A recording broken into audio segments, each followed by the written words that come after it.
Deux coupes-fins incriminés dans de récentes études scientifiques viennent d'être retirés du marché. Une étude montrait que la prise de ces médicaments pouvait accroître les risques d'incidents cardiaques. Explication, Gilles Marinet, Éric Delagneau. C'est à la suite d'une enquête menée aux États-Unis sur des accidents cardiaques et dont les résultats ont été connus ce week-end que l'Agence française du médicament a décidé de suspendre la commercialisation des deux coupes-fins. Produit efficace pour maigrir, mais dangereux pour le cœur.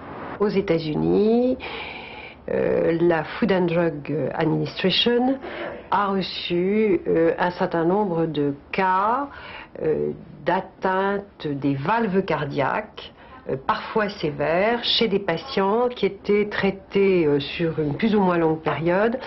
Vendu sans restriction en Amérique, le Pondéral et l'Isoméride étaient déjà sur la sellette en France. Depuis 1995, à la suite de plusieurs décès, la première prescription était réservée aux seuls médecins hospitaliers, pour une durée limitée et dans le cas d'obésité sévère. De 400 000 boîtes annuelles, la consommation était tombée à 4 000. Le laboratoire Servier a décidé de retirer le produit du marché, ce qui aurait finalement peu de conséquences sur les traitements en cours. Il ne faut surtout pas dire, là là, je n'ai plus le médicament, c'est terminé, je ne pourrai plus soigner les obèses, ou bien les obèses vont se dire, eh ben c'est terminé, on nous a supprimé les médicaments, maintenant il n'y a plus qu'à grossir et mourir. Ça, c'est inacceptable parce que ce n'est pas vrai. La palette existante des programmes diététiques devrait permettre en effet de pallier à l'absence de coupe-fin. Le laboratoire Servier, lui, reprend à zéro l'étude du produit. Ça fait pas mal dans le dos.